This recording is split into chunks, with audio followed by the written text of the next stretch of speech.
اصحاب محمد حق کے ولی، اصحاب محمد حق کے ولی، ابو بکر و عمر عثمان و علی، یاران نبی میں سب سے جلی، ابو بکر و عمر عثمان و علی۔ السلام علیکم ورحمۃ اللہ وبرکاتہ۔ ان الحمد للہ نحمده ونستعینه ونستغفره ونعوذ بالله من شرور انفسنا ومن سیئات اعمالنا، من يهده الله فلا مضل له ومن يضلل فلا هادي له، اشهد ان لا اله الا الله وحده لا شريك له واشهد ان محمدا عبده ورسوله، اما بعد۔ اللہ مالک اپنے ولی کے ہاتھ پہ خلاف عادت کوئی واقعہ ظاہر فرما دے تو یہ کرامت ہے، اور اہل الحدیث، اہل السنہ، اولیاء اللہ کی کرامات کو مانتے ہیں۔ لیکن جب آج معاشرے کو دیکھا جائے تو کرامات کے نام پر وہ چیزیں مشہور ہیں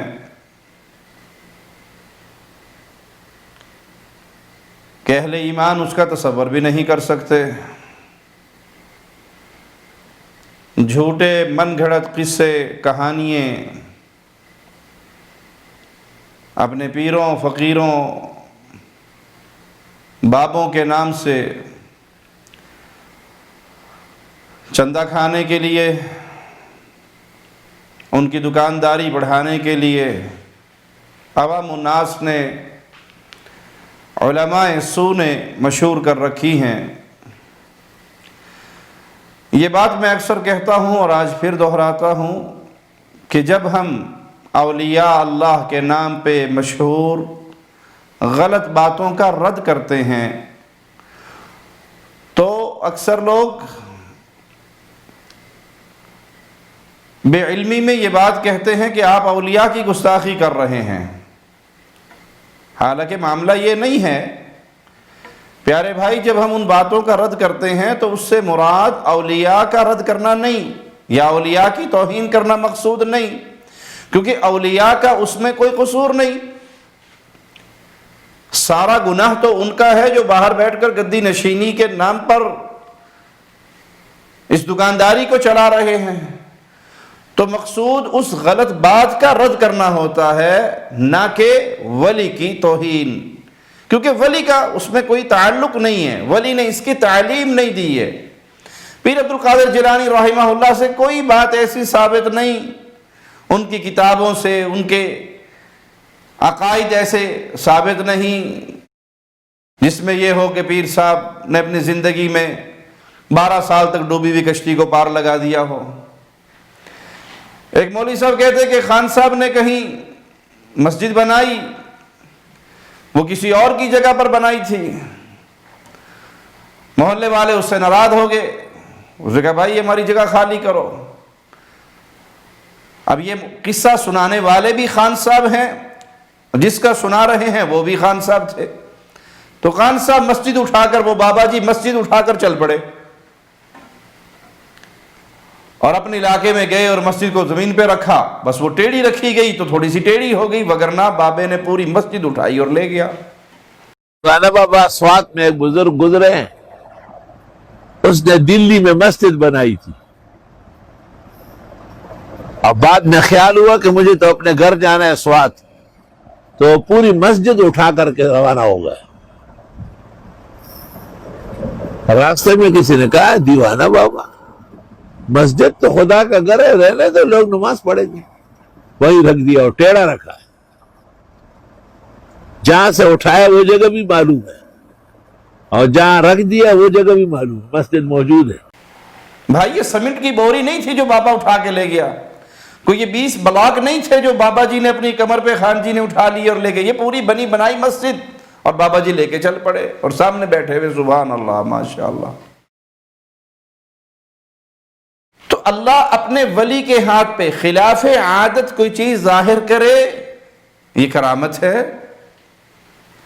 صحابہ کے ہاتھ پر بھی ایسی کرامتوں کا ظہور ہوا، اور سب سے بڑے ولی کائنات میں، اللہ کے اولیاء سب سے بڑے انبیاء کی جماعت کے بعد، وہ اصحاب محمد الرسول اللہ، وہ پیارے نبی صلی اللہ علیہ وسلم کے اہل بیت ہیں۔ ان سے بڑا کوئی ولی نہیں۔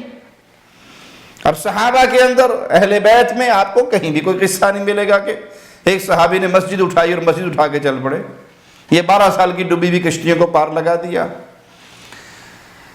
خلاف عادت واقعہ اگر نبی کے ہاتھ پر ہو تو وہ معجزہ ہے، اس میں نبوت کی تشہیر مقصود ہوتی ہے، نبوت کی تبلیغ مقصود ہوتی ہے، لوگوں کو اسلام کے قریب کرنا مقصود ہوتا ہے، اس میں تشہیر مقصود ہوتی ہے، نبی کی طرف سے چیلنج ہوتا ہے۔ جبکہ کرامت کے اندر اختیار اللہ کا ہے، اور ولی کے لیے کوئی شرط نہیں ہے کہ وہ کرامت دکھائے، اللہ ظاہر کر دے تو کر دے۔ یہ نہیں ہے کہ جس کے ہاتھ پہ کوئی کرامت ظاہر ہوگی وہی ولی ہوگا اور باقی ولی نہیں ہوں گے۔ آئیے رسول اللہ صلی اللہ علیہ وسلم کے صحابہ کے اس واقعے کو سامنے رکھتے ہیں۔